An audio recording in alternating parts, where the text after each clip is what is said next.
I've travelled to Lancaster in the northwest of England to speak to a Nigerian man who's addressing a conference on witchcraft and human rights. He helps people like this. This fight is too much for me to carry. I cannot continue like this. I'm not working. I'm just begging for work. They have killed my image.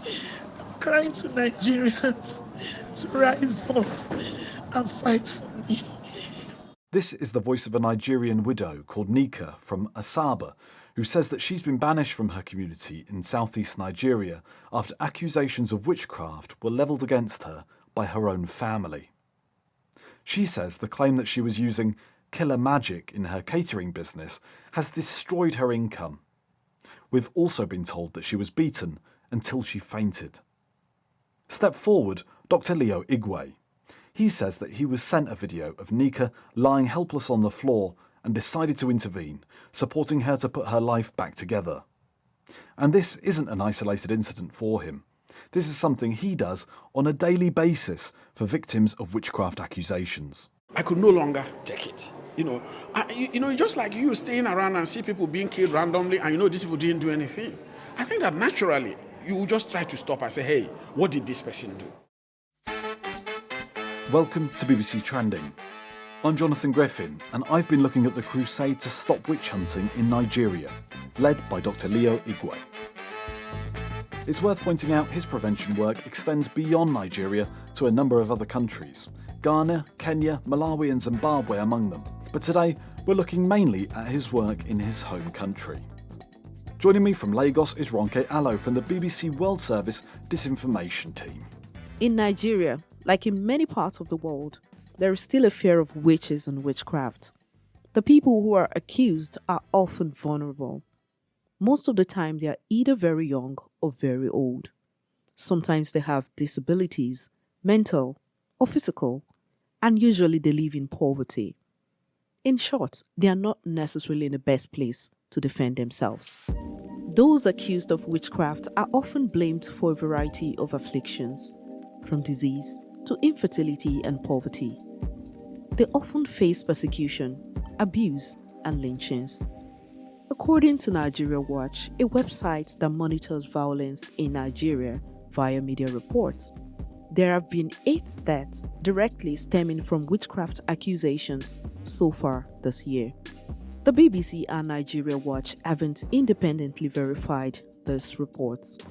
They've also monitored reports of deaths from human sacrifices, organ harvesting, and cultism.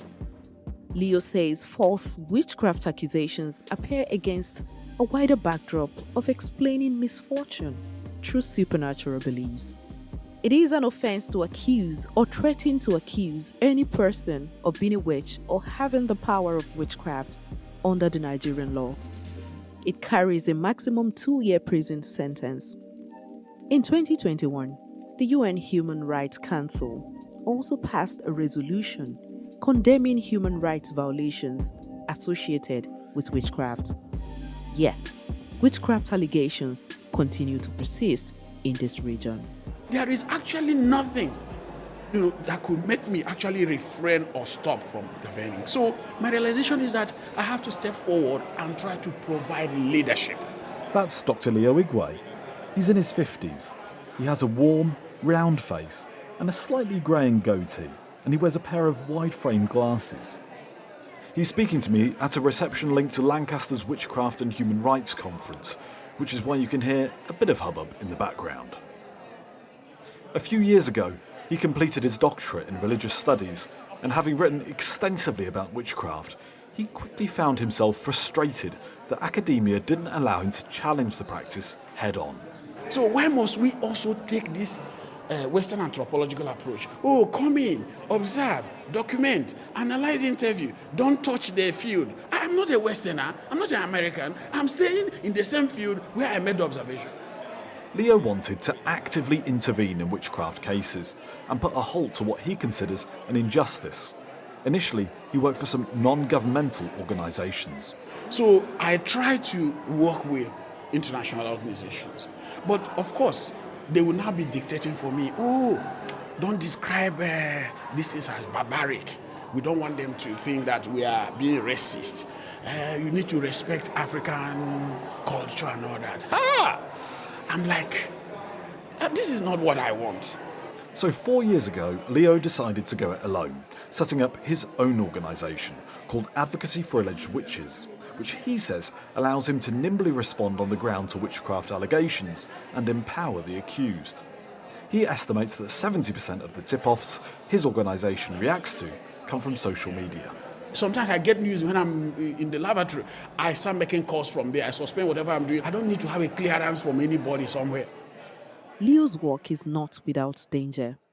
He says he has been beaten up 3 times for intervening in witch accusations and acknowledges his wife and children have expressed safety concerns. Still, he remains dedicated to his job. For the last couple of months, he has been keeping an audio diary for us, detailing a relentless agenda. He's run workshops and seminars rejecting the premise of witchcraft. Advocacy for Alleged Witches, AFAO, invites the public to its World Day Against Witch Hunts seminar. Theme: challenging the role of religious leaders in witch hunts in Imo State. He's also appeared at virtual conferences and physical conferences explaining his work, and he's recorded himself traveling on road trips up to 10 hours at a time, pulling all of this together.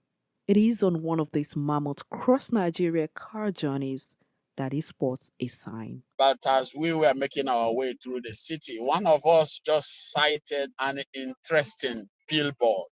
It's a church program, and the theme is "The Witch Must Die." When Leo saw this sign, it was like a dog with a bone. He wanted the event shut down and wrote petitions for the National Human Rights Commission office in the state, the State Police Command, and the governor. He also wrote a number of articles for local media trying to get the event cancelled. Eventually, the event went ahead, but Leo sent observers there. Though no one was killed at the event, he says the witch must die rhetoric coming from churches can lead to violence. A big part of what Leo does is ensure that support is available to people who have been accused of being witches. People like Livinus, who's based in southern Nigeria. Since I was born, I'm a witch. Since I was born, I know nothing about witchcraft. Livinus is 72 years old. Recently, he was locked in a land dispute with a couple of his neighbours. Then in May, things started to escalate when he was accused of being a witch.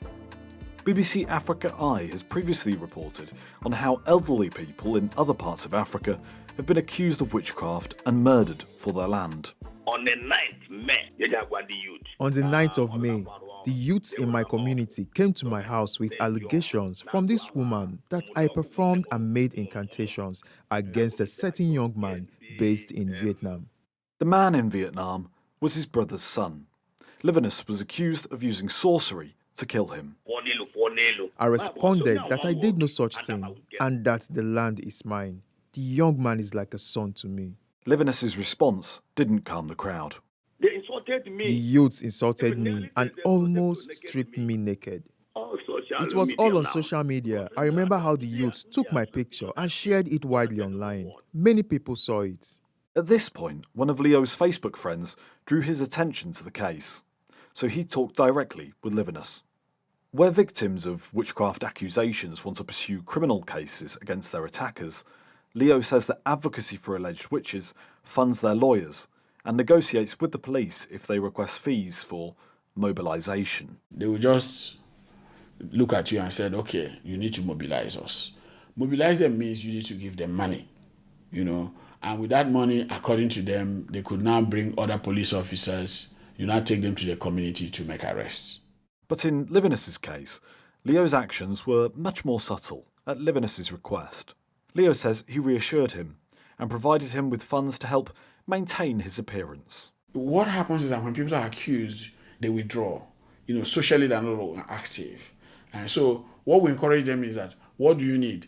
Come out, dress well, let people know that there are people giving you attention, there are people accepting you. In this case, Once Leo had made clear Livinus was not alone, it was enough. Livinus was satisfied that the accusers would pull back. Our work is just to empower the accused person do what he or she wants to do. Being somebody who is from that community and understand the dynamics, how they play out, if he feels that these people they are moving back now because the world is getting to know or make them know that they are on the wrong side of the law and they are likely not to take any further action.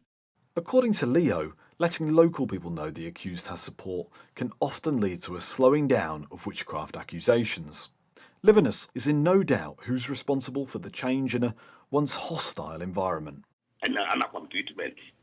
Loigwe came to my aid when he heard what happened. That's how he rescued my life. Advocacy for Alleged Witches continues to monitor Livinus' situation. What can you tell me about Jude's story? Okay. Okay. Interesting. This seemed like a very unusual story. No, Jude's story is going to take us in a different direction. Yes. Okay. Now, there is a belief in what they call disappearance of penis. Let's meet Jude. Bad people. They are the one that was accusing me as a witchcraft. Jude is 33. He worked in a bank and does jobs like window fixing. In August last year, he saw a young man carrying water by the roadside and joked that he was very energetic. The young man didn't appreciate the teasing, but said little and went on his way. Later on, Jude says the same young man and his friends caught up with him. This time, they began to throw stones at him. They alleged that he had stolen the manhood of the young man carrying the water. In this part of the world, it is not unheard of for men to claim their manhood has disappeared after an interaction or handshake with a stranger. Allegations like this have existed for years and often spread from state to state. When people allege their appendage has disappeared, they are rarely asked to provide any evidence. What may sound ridiculous had serious implications for Jude, who says he lost his job at a bank and suffered a brutal attack thanks to the allegations. I saw young men and followed me and started fighting me as well, trying to set me ablaze. News of the witchcraft accusation also spread to social media. Jude's story, the picture came out. They brought him out naked, brutalized. It was through Facebook. We first of all localized it. Where is this taking place? We tried to find out the locality. On social media sites like Facebook and X, Leo and Advocacy for Alleged Witches have relatively modest followings, but regularly receive crucial tip-offs from their followers. However, it's on WhatsApp where Leo is something of an influencer. Over the last few years, he's built and curated WhatsApp groups for individual Nigerian states. These groups are full of dozens of concerned citizens who he dubs advocates, who share viral witch accusation videos and photos, and who try to intervene when an allegation is being made on their patch. We reached out to him, we sent him some money to just take care of his wounds and all that. We socially rehabilitated him. Advocacy for Alleged Witches say they wrote to the bank Jude worked at to try and prevent him from getting the sack. They didn't hear anything back. Fortunately, they have a backup plan. We are planning to support his education because he has joined the university. Leo says funding education is a common way for Advocacy for Alleged Witches to support victims, although this is the first time that they've committed to paying university fees. In this case, going to university doesn't guarantee that Jude will receive no further accusations.